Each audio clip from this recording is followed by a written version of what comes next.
लेकिन जब गेम की ही बात कर रहा हूं तो पाठशाला में अब देश की अर्थव्यवस्था में हो रहे बड़े गेम का चर्चा। आज आपको बताता हूं कि आपका बच्चा गेम खेले तो देश को कितना पैसा मिलता है। भारत की तेजी से बदलती गेमिंग इंडस्ट्री का चर्चा।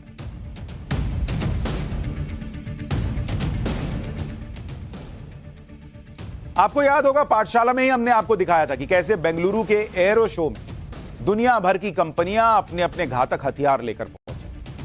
आज आपको एक दूसरा ही शो दिखाता हूं जिसके बारे में हो सकता है बहुत से लोगों ने सुना नहीं होगा। एक जमाना था बॉस जब हम वीडियो गेम किराए पर घर में लेके आते थे ना, ये मारियो देख रहे हैं कैसे उछल के वो मशरूम निकलता था, खा के बड़ा हो जाता। वीडियो गेम किराए पे लेके घर पे आते, मारियो, कॉन्ट्रा, सुपर कॉन्ट्रा, ये सब खेलते थे। ये देखिए कॉन्ट्रा आ गया, सारे लोगों का मन एकदम गदगद हो गया होगा। ये नई पीढ़ी को पता ही नहीं है क्या कॉन्ट्रा, ये लोग नया वाला कॉन्ट्रा खेलते हैं।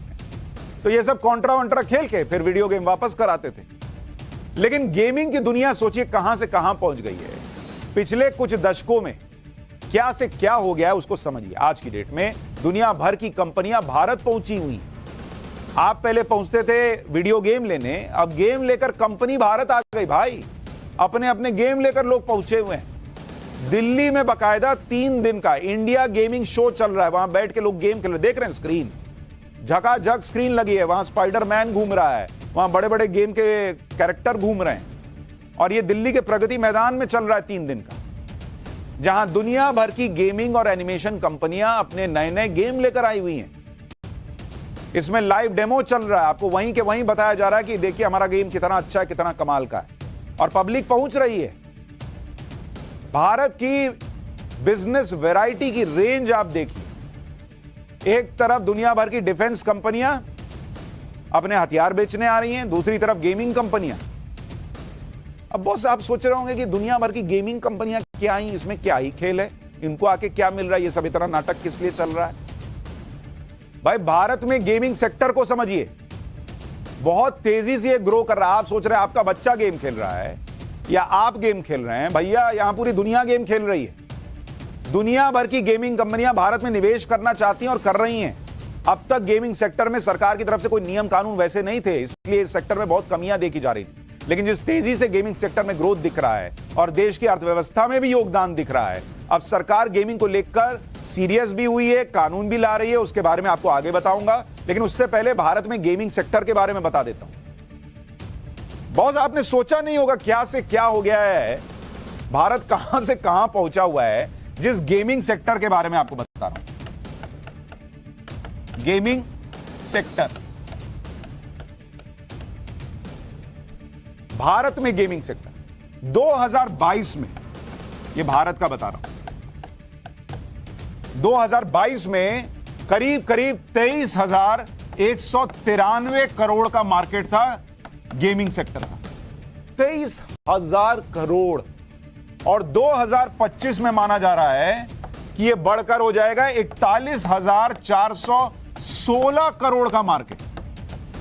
आप सोच रहे बॉस, करीब करीब 41,000 करोड़। और कुछ लोग कह रहे हैं आने वाले कुछ सालों में देखिएगा 2030 वगैरह तक जिस तेजी से बढ़ रहा है, 1 लाख करोड़ पहुंच जाए तो कोई बड़ी बात नहीं।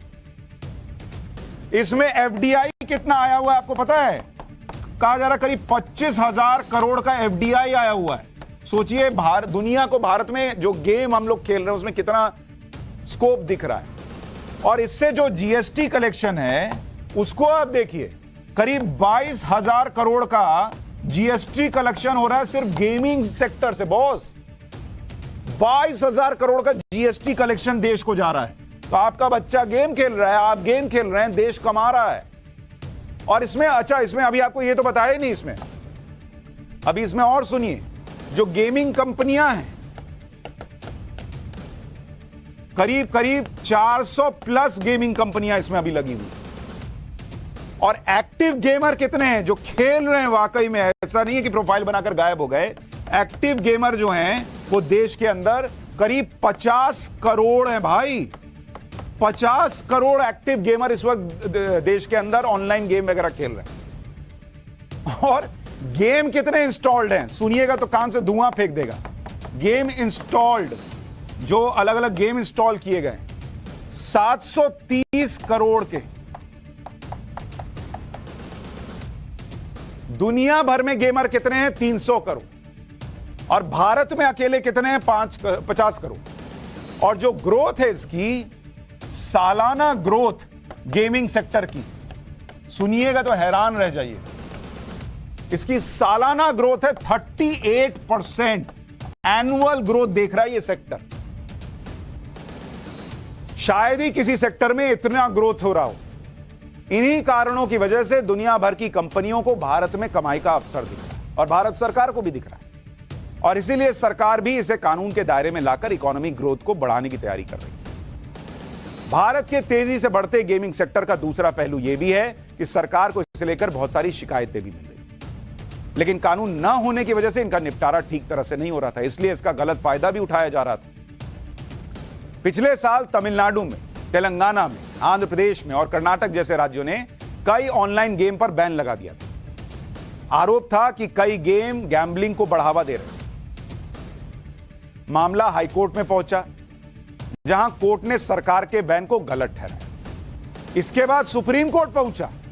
सुप्रीम कोर्ट ने हाईकोर्ट को सही ठहराया कि हां, ये गेम जो है वो जुआ और नशा नहीं बढ़ा रहे।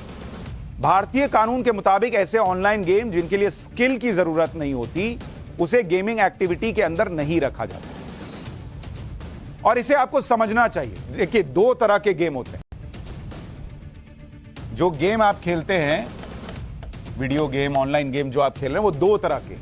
एक है गेम ऑफ स्किल, जिसको कहते हैं,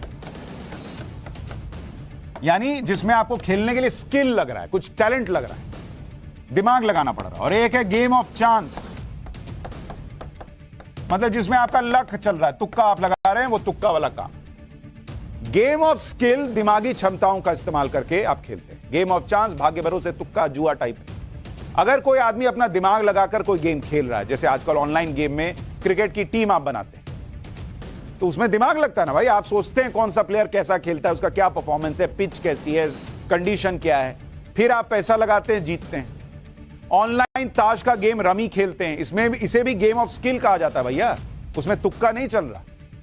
इसके अलावा बहुत से बच्चे एंट्री फीस देकर कई मिशन पूरा करने वाले गेम भी खेलते हैं, वो भी गेम ऑफ स्किल के दायरे में आता है इसमें। लेकिन इसमें पैसे के लेन देन को लेकर कुछ कमियां थी, दिखाई दे रही थी, इसलिए केंद्र सरकार ने एक टास्क फोर्स बनाया और ऑनलाइन गेमिंग इंडस्ट्री को लेकर कुछ नियम ड्राफ्ट किए।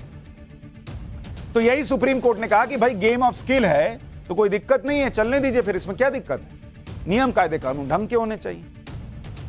अब इसमें कोई दो राय नहीं है कि गेमिंग सेक्टर से देश का भी बड़ा फायदा हो रहा है, क्योंकि अभी मैंने आपको बताया कि 38% की ग्रोथ है और इतना पैसा आ रहा है।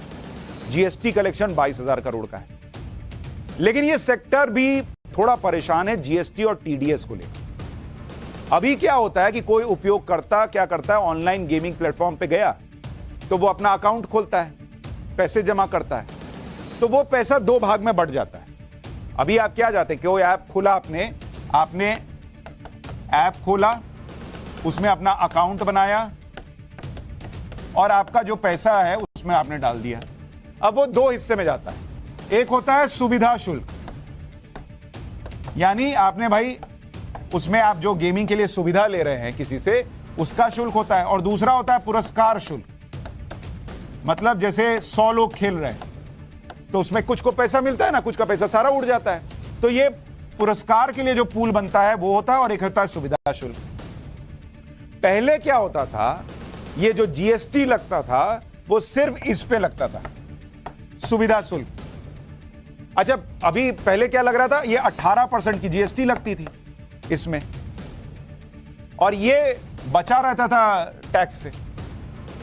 अब सरकार क्या बोली कि भाई इसमें तो अच्छी कमाई हो रही है, तो उन्होंने 18% जो जीएसटी थी, अब कहा जा रहा है कि उसको बढ़ाकर इस साल बजट में ग्रॉस गेमिंग वैल्यू यानी कुल कॉन्टेस्ट पूल राशि पर 28% करने का प्रस्ताव आ गया। ये जो 18% है इसको 28% कर दो, पहली बात।